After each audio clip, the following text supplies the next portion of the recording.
자, 그러다 보니까 인생이 얼마나 피곤하겠습니까? 그래서 그는 정말 딜레마에 빠지게 됩니다. 방탕은 하는데 방탕은 또 싫은 겁니다. 그래서 그는 지속적으로 회의를 하면서 육체에 대한 혐오감을 키워나가게 되는 것이죠. 그리하여 그는 나중에는 이 육체라는 것이 없었으면 좋겠다 이런 생각까지 합니다. 육체 없이 영혼만으로 살았으면 좋겠다 이런 생각을 하게 되는 것이죠. 참 극단적이에요. 그래서 톨스토이가 만년에 쓴 인생의 길이라는 책을 읽어보면요, 육체에 대한 그의 어떤 그 자책감, 절망 이런 것들이 절절히 묻어나고 있습니다. 인간은 죄 속에서 태어난다. 육체에서는 온갖 죄가 생겨난다. 그러나 영혼이 인간의 내부에 머물러 있어서 끊임없이 육체와 투쟁한다. 인간의 삶은 모두 육체와 영혼의 투쟁이다. 이렇게까지 육체에 대한 어떤 거부감을 키워나가다 보니까 그는 여성에 대한 혐오감도 키워나가게 됩니다. 톨스토이 여성을 굉장히 혐오했어요. 여기 여성분들이 더 많이 앉아 계신 것 같은데요. 자, 그러고 보면 우리 톨스토이 여성들한테는 그렇게 인기가 많은 작가는 아니었을 것 같습니다. 지금 아마 톨스토이가 살아계신다면은 여성주의자라든가 그냥 여성 일반으로부터 문매를 맞지 않았을까 이런 생각까지 드는데요. 그의 작품을 보면요, 여성에 대한 존경심이 없어요. 득도를 하고 완덕을 향해 가고 깨달음을 얻고 이런 사람들은 언제나 남자 주인공들이라 이런 얘기입니다. 참 이상하죠. 예, 거기다가 톨스토이는 외모 컴플렉스도 가지고 있었습니다. 톨스토이 어떻게 생겼습니까? 잘생겼나요?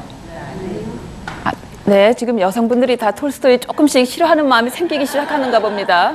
그래서 제가 보기에는 상당히 잘생긴 편인데 아니요 그러시는데요. 네, 저는 뭐 솔직히 말해서 톨스토이 사진을 보면 야, 참 멋지다. 참 그러고 살았어요. 물론 뭐 얼짱 이런 거는 아니지만, 그리고 또 솔직히 말해서 우리가 19세기 작가들 이렇게 보면은 톨스토이건 도스토옙스키건 푸시킨이건 뭐 거기서 뭐 그만 하지 않습니까? 그런데 톨스토이 자신은 자기가 굉장히 못생겼다고 생각을 했어요. 그래서 일기에다 이렇게 씁니다. 나는 못생겼다. 거기다가 교양도 없다. 그러므로 더욱더 자기 개발에 힘써야 한다. 이런 내용의 일기를 쓰기까지 했습니다. 자, 그래서 톨스토이는 그 못생긴 외모에 대한 보충을 하기 위해서 공부를 더 열심히 했던 것 같습니다. 자, 이 부분은 참 긍정적으로 들리는데요. 부정적인 측면도 있어요. 뭐냐 하면은 자기가 못생겼다고 생각해서 그런지 잘생긴 사람들을 질투하다 못해 혐오하고 나중엔 아예 증오까지 하게 됩니다. 그래서 그의 소설들에 보면요, 잘생긴 남자, 잘생긴 여자들은요 언제나 말로가 비참합니다. 참 이건 너무합니다. 예, 잠깐 예를 들어볼게요. 전쟁과 평화에는요, 엘렌이라고 하는 엄청나게 아름다운 여인이 등장을 해요. 그런데 이 여인은 불륜을 일삼다가 죽는데 그것도 아주 비참하게 죽어요. 톨스토이는 이 부분에 대해서 아주 단호합니다. 엘렌은 죽었다. 급사를 했다. 이러고 딱 넘어갑니다. 그러니까 어느 날 갑자기 그냥 확 죽었다 이런 얘기예요. 반면에 톨스토이는 외모가 조금 딸리는 사람들에 대해서는 점수를 굉장히 후하게 줍니다. 그래서 톨스토이가 좋아하는 주인공들, 톨스토이 자신의 대변인, 자신의 분신 이런 주인공들은 항상 외모가 조금 떨어집니다. 그래서 전쟁과 평화에 보면은 주인공이 피에르인데 이 피에르는 곰처럼 둔하고 또 미련해 보이고 외모는 굉장히 평범하다 이렇게 묘사가 되고 있습니다. 그 사람이 결국 나중에는 득도를 하게 됩니다. 깨달음을 얻게 되고 톨스토이의 모든 사상을 전달하는 역할을 하게 되죠. 자, 이렇게 톨스토이가 외모에 대해서 컴플렉스를 가지고 있었고 여성에 대한 혐오감도 있었고 육체에 대해서 거부감도 있었어요. 자, 그럼 이 시점에서 제가 질문을 하나 드리기로 하죠. 이런 톨스토이에게 있어 결혼이란, 그리고 육체의 끌림에 의한 결혼이란 해피엔딩으로 끝날까요? 아닐까요? 맞습니다. 아닙니다. 톨스토이에게 있어서 육체의 끌림에 의한 결혼, 그리고 사랑, 이 모든 것은 거의 언제나 파국으로 끝나게 되는 것입니다. 자, 이 얘기를 조금 더 자세히 알아보기 위해서 우리는 안나 카레니나를 짚어볼 필요가 있습니다. 안나 카레니나 많이 들어보셨죠? 영화도 보셨죠? 예, 워낙 유명한 작품이라 영화로도 꽤 많이 만들어졌습니다. 헐리우드에서도 만들어졌고 러시아에서도 만들어졌습니다. 안나 카레니나는 고위 관료의 아내입니다. 굉장히 아름다운 여성이죠. 남편은 몸이 건조한 중년의 남자입니다. 자, 안나가 어느 날 모스크바에 다니러 옵니다. 그런데 거기서 브론스키라는 굉장히 잘생긴 청년과 알게 됩니다. 두 사람은 사랑에 빠집니다. 자, 여기서 우리가 주목해야 될 것은 안나도 아름다운 여성이고 브론스키도 잘생긴 남자라는 것이죠. 여러분 즉각 예측이 되시죠? 두 사람 그렇게 잘 될 것 같지 않죠? 예, 맞습니다. 잘 안 됩니다. 잘생겼기 때문에 그래요. 네. 그래서 안나는 가정을 버립니다. 그리고 브론스키와 내연의 관계에 들어갑니다. 그런데 그렇게 살다 보니까 안나는 계속해서 불안합니다. 브론스키가 자기를 사랑하게 되지 않을까 봐 걱정을 합니다. 그러다 결국은 우울증에 걸리게 되고 노이로제에 걸리게 되고 결국은 자살을 하고 맙니다. 그것도 아주 참 처참한 방법이죠. 달려오는 열차에 몸을 던져서 자살을 하는 것입니다. 이것이 안나 카레니나의 줄거리가 되겠습니다. 자, 그러면은 이 안나 카레니나에서 톨스토이는 무슨 이야기를 하고자 했는가? 결혼에 어떤 문제를 짚어보고자 했는가? 안나 카레니나는 사실 안나와 브론스키의 연애 스토리라고만 알려져 있지만 여기서 톨스토이가 이야기하고자 하는 것은 두 가지입니다. 첫째는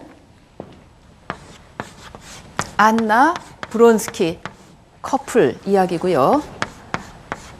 두 번째는 레빈, 키티 커플입니다. 안나, 브론스키 커플은 육체의 끌림에 이끌려서 연애를 하고 그러다가 파국을 맞는 불행한 커플이 되겠고, 레빈, 키티 커플은 어떨까요? 일단 외모가 출중할까요? 아닐까요? 아닙니다. 예, 레빈도 평범한 외모를 가지고 있는 사람이고 키티도 그냥 귀여운 그런 여성입니다. 이 두 사람은 결국 처음에는 잘 안 됩니다.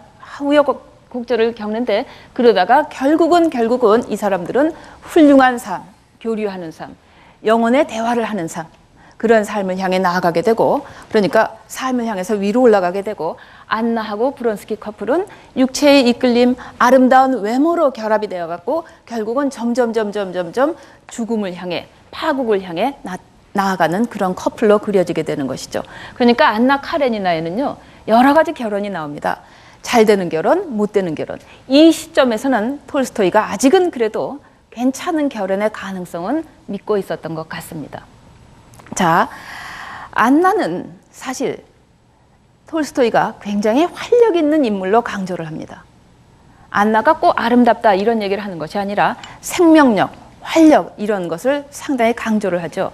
흔히 우리가 그 안나 카레니나 영화를 보면서 느끼는 것은요, 참 안나가 비련의 주인공이다. 정말 참 청순하고 가련하고 나쁜 남편하고 살다가 그만 진정한 사랑을 만나가지고 참 이루어질 수 없는 사랑을 하는 불쌍한 여인이다. 뭐 이렇게 생각하기가 쉬운데 책에서는 그렇지 않습니다. 사실 전혀 그렇지 않습니다. 자, 영화 속의 안나 카레니나를 보세요.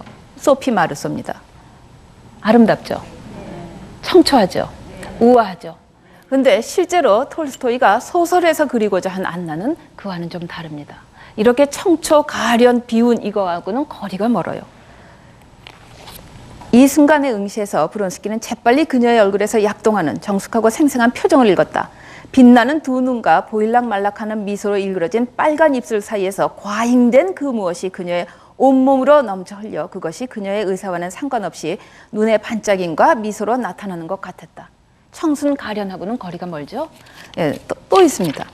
그녀는 꽤 살찐 몸뚱이를 신기하리만큼 가볍게 움직이는 재빠른 걸음걸이로 밖으로 나갔다.